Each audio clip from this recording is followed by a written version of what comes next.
জুলাই ঘোষণাপত্র পাঠে অংশ নিতে ৮ জোড়া বিশেষ ট্রেন ভাড়া করল সরকার। তরুণদের কাছে ধানের শীষে ভোট চাইলেন তারেক রহমান। এবং সর্বশেষ জানাবো এনসিপির নতুন বাংলাদেশের ২৪ দফা ইশতেহার ঘোষণা। এতক্ষণ শুনছিলেন সংবাদ শিরোনাম, এবার বিস্তারিত।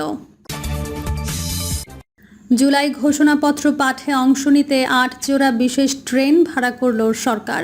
আগামী ৫ আগস্ট জাতীয় সংসদের সামনে আয়োজিত জুলাই ঘোষণাপত্র পাঠ অনুষ্ঠানে দেশজুড়ে ছাত্র জনতার অংশগ্রহণ নিশ্চিত করতে ৮ জোড়া বিশেষ ট্রেন ভাড়া করেছে সরকার। এসব ট্রেনে মঙ্গলবার দুপুরের মধ্যে অংশগ্রহণকারীরা রাজধানীতে পৌঁছাবেন এবং অনুষ্ঠান শেষে একই ট্রেনে নিজ নিজ এলাকায় ফিরে যাবেন। পুরো ব্যবস্থার জন্য প্রাথমিকভাবে ব্যয় ধরা হয়েছে প্রায় ৩০,৪৬,০০০ টাকা, যা বহন করবে মুক্তিযুদ্ধ বিষয়ক মন্ত্রণালয়।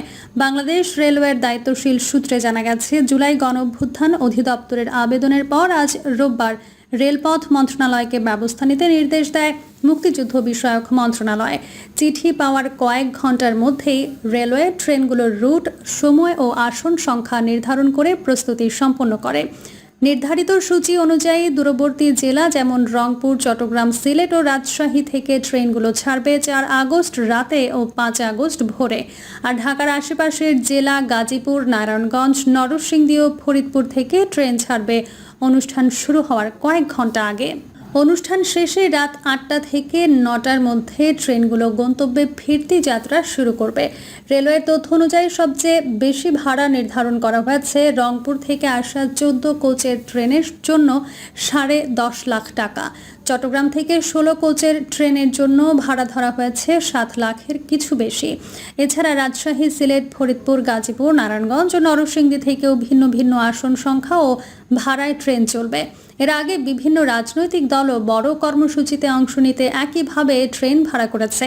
আজ ছাত্র দলের শাহবাগের ছাত্র সমাবেশে অংশ নিতে চট্টগ্রাম থেকে ২০ কোচের একটি বিশেষ ট্রেন ভাড়ায় আনা হয়।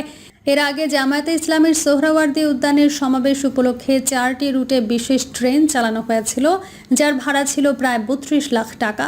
রেলওয়ের কর্মকর্তারা জানান, কোনো সংস্থা বা দল নির্ধারিত প্রক্রিয়ায় আবেদন করলে ট্রেন ভাড়া দেওয়া হয়ে থাকে। এসব ট্রেনের সাধারণ ভাড়ার চেয়ে প্রায় ৩০% বেশি নেওয়া হয়। রেলপথ মন্ত্রণালয়ের সচিব মোহাম্মদ ফাহিমুল ইসলাম বলেন, আমরা নিয়ম অনুযায়ী ট্রেন ভাড়া দিচ্ছি, সরকার অর্থ পরিশোধ করছে, এটাই মূল বিষয়। তরুণদের কাছে ধানের শীষে ভোট চাইলেন তারেক রহমান। তরুণ ভোটারদের কাছে ধানের শীষের জন্য ভোট চাইলেন বিএনপির ভারপ্রাপ্ত চেয়ারম্যান তারেক রহমান। তরুণ ভোটারদের উদ্দেশ্যে তিনি বলেছেন, তারুণ্যের প্রথম ভোট ধানের শীষের জন্য হোক। বিএনপির ভারপ্রাপ্ত চেয়ারম্যান বলেন, দেশের ১৩ কোটি ভোটারের মধ্যে গত ১.৫ দশকে প্রায় ৪ কোটি নতুন ভোটার যুক্ত হয়েছে। তোমরা ভোটার হলেও ফ্যাসিবাদ চক্র তোমাদের ভোটের অধিকার কেড়ে নিয়েছিল। আসন্ন জাতীয় সংসদ নির্বাচনে তোমাদের হারানো ভোটের অধিকার পুনঃপ্রতিষ্ঠার বিরাট সুযোগ তৈরি হয়েছে। এই সুযোগকে কাজে লাগিয়ে স্বাবলম্বী বাংলাদেশ গড়ার লক্ষ্য বিএনপির গৃহীত পরিকল্পনা বাস্তবায়ন করার জন্য পলাতক স্বৈরাচারের শাসন আমলের গত ১.৫ দশকের ভোট প্রয়োগের অধিকার বঞ্চিত ৩ কোটি ভোটার সহ সবার সমর্থন ও সহযোগিতা চাই। তারেক রহমান বলেন, ছাত্রদলের নেতাকর্মী সহ সারা দেশের শিক্ষার্থী ও তরুণ প্রজন্মের কাছে আমার একটি আহ্বান থাকবে। মন দিয়ে শোনো, কি আহ্বান জানাতে চাই, তারপর সেই আহ্বান ছড়িয়ে দাও সারা দেশের শিক্ষার্থী ও তরুণ প্রজন্মের কাছে, যারা নতুন ভোটার। আসো তাহলে বলি সেই আহ্বান, তারুণ্যের প্রথম ভোট ধানের শীষের জন্য হোক। তরুণের উদ্দেশ্যে তারেক রহমান বলেন, শহীদদের কাঙ্ক্ষিত বাংলাদেশ গড়ার জন্য যা যা প্রয়োজন এবং নিজেদেরকে যোগ্য করার জন্য তোমরা সকলে তা গ্রহণ করবে, এই হোক আজকের প্রতিজ্ঞা। নবীন প্রবীণ মিলে দেশ গড়তে হবে। শিক্ষা ব্যবস্থার আমূল পরিবর্তন, কর্মসংস্থান ভিত্তিক শিক্ষা, যোগ্য নেতৃত্ব হিসেবে নিজেকে গড়ে তোলা, ইংরেজি সহ বিভিন্ন ভাষা শিক্ষা, ই-কমার্স, আউটসোর্সিং, উচ্চশিক্ষায় মেধাবী প্রজন্ম গড়ে তোলা, বিদেশে কর্মসংস্থানের সুযোগ সহ বিভিন্ন কর্ম পরিকল্পনার কথা তুলে ধরে বিএনপির ভারপ্রাপ্ত চেয়ারম্যান বলেন, সারা দেশের শিক্ষার্থী, ছাত্রদলের নেতাকর্মী এবং তরুণ প্রজন্মের ভাই বোনেরা এই সমাবেশে এবং সারা দেশের শিক্ষার্থী ও তরুণ প্রজন্মের সামনে বিএনপির গৃহীত কয়েকটি প্ল্যান প্রোগ্রাম তুলে ধরার অবশ্যই একটি উদ্দেশ্য রয়েছে। কি সেই উদ্দেশ্য, কি সেই লক্ষ্য? তিনি বলেন সেটি হলো আমাদের প্রত্যেকেরই মা রয়েছে। একজন মায়ের চোখে বাংলাদেশ যেমন, অর্থাৎ আগামী দিনে আমরা নবীন ও প্রবীণ সবাই মিলে তেমন একটি বাংলাদেশ করতে চাই। একজন মায়ের চোখে যেমন বাংলাদেশ, তেমন একটি বাংলাদেশ আমরা গড়ে তুলতে চাই নবীন ও প্রবীণ সকলে মিলে। উগ্রপন্থা ঠেকাতে হবে। তারেক রহমান ছাত্রদলের নেতাকর্মীদের উদ্দেশ্য করে বলেন, দেশের সব শিক্ষার্থী ও তরুণ প্রজন্মের দৃষ্টি আকর্ষণ করে বলতে চাই, আজকের এই তারুণ্য, আজকের এই শিক্ষার্থীরা আগামীর বাংলাদেশ।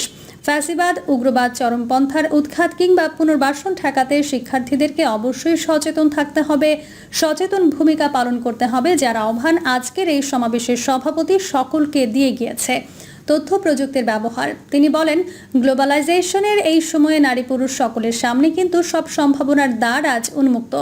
টেকনোলজিক্যাল কারণে আমাদের এই তারুণ্য ও শিক্ষার্থীরা যাতে সব সম্ভাবনাকে সাফল্যে রূপান্তরিত করতে সক্ষম হয়, এজন্য একটি বাস্তবধর্মী সুষ্ঠু নীতি পরিকল্পনা আমরা তৈরি করছি। এটি বিএনপির তরুণ প্রজন্মের সামনে উপস্থাপন করতে চায়, যাতে করে আগামী দিনে তোমাদের পথ চলা সহজ হয়ে যায়। বিএনপির ভারপ্রাপ্ত চেয়ারম্যান বলেন, তথ্য প্রযুক্তির এই সময় বিশ্ববাজারের সঙ্গে দক্ষতা এবং যোগ্যতার প্রতিযোগিতায় যদি টিকে থাকতে হয়, তাহলে অবশ্যই সবাইকে তথ্য প্রযুক্তি এবং কারিগরি শিক্ষায় দক্ষতা অর্জন করতে হবে।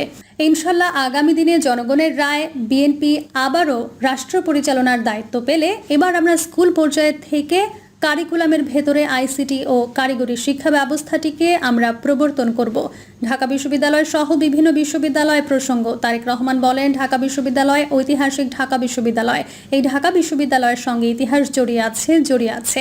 বর্তমানে যারা এই ঢাকা বিশ্ববিদ্যালয়ের শিক্ষার্থী, তাদের সামনে এই ক্যাম্পাসকে জ্ঞান চর্চা এবং গবেষণার একটি নিরাপদ ভূমি হিসেবে প্রতিষ্ঠার সুযোগ এসেছে। প্রাচ্যের অক্সফোর্ড খ্যাত এই বিশ্ববিদ্যালয়ের গৌরবজনক ইতিহাস আবারও ছড়িয়ে দিতে হবে। তিনি বলেন, তোমাদের যারা উত্তরসূরি শিক্ষার্থী, তাদের মনের ভেতরে ঢাকা বিশ্ববিদ্যালয় ছাত্রদলের নেতাকর্মী এবং কিছু সংখ্যক শিক্ষার্থীর সঙ্গে আমি সরাসরি কথা বলেছি। ঢাকা বিশ্ববিদ্যালয়ের আবাসন সংকট নিরসনে আবাসিক হলগুলোতে বসবাস এবং খাবারের মান বাড়ানো অত্যন্ত জরুরি। এ ব্যাপারে আমি শিক্ষার্থীদের সঙ্গে কথা বলে হলগুলোতে বিদ্যমান সমস্যা এবং সমাধানের একটি লিখিত প্রস্তাবনা বিএনপির কাছে উপস্থাপনার জন্য ঢাকা বিশ্ববিদ্যালয়ের ছাত্রদলের নেতাকর্মীকে আহ্বান জানাচ্ছি। বিএনপির শীর্ষ এই নেতা বলেন, একইভাবে দেশের অন্য বিশ্ববিদ্যালয়ের শিক্ষক শিক্ষার্থীদের সঙ্গে কথা বলে সেসব বিশ্ববিদ্যালয়ের সমস্যা এবং সম্ভাবনা নিয়ে সুপারিশ সহ রিপোর্ট তৈরি করার জন্য ইতিমধ্যে বিএনপির পক্ষ থেকে ছাত্রদলের সংশ্লিষ্ট নেতাদের নির্দেশনা দেওয়া হয়েছে।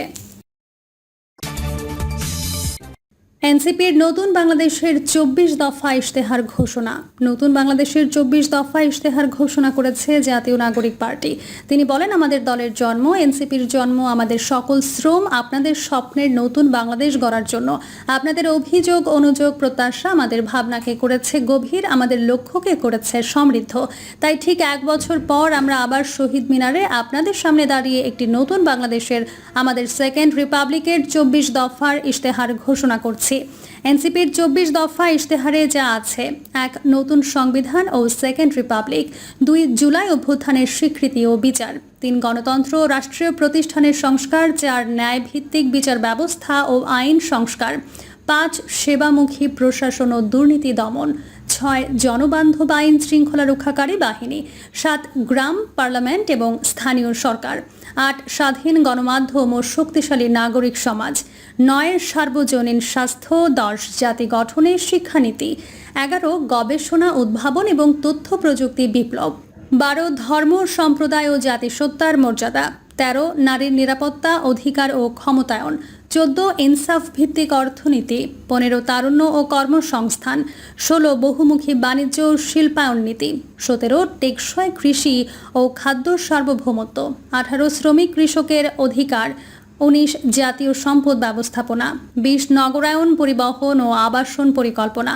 21. জলবায়ু সহনশীলতা এবং নদী সমুদ্র রক্ষা। 22. প্রবাসী বাংলাদেশিদের মর্যাদা এবং অধিকার। 23. বাংলাদেশপন্থী পররাষ্ট্রনীতি। 24. জাতীয় প্রতিরক্ষা কৌশল। প্রিয় দর্শক, এই ছিল এখনকার সর্বশেষ সংবাদ। আপডেট সব সংবাদ পেতে চ্যানেলটি সাবস্ক্রাইব করে বেল আইকনটি ক্লিক করে রাখুন।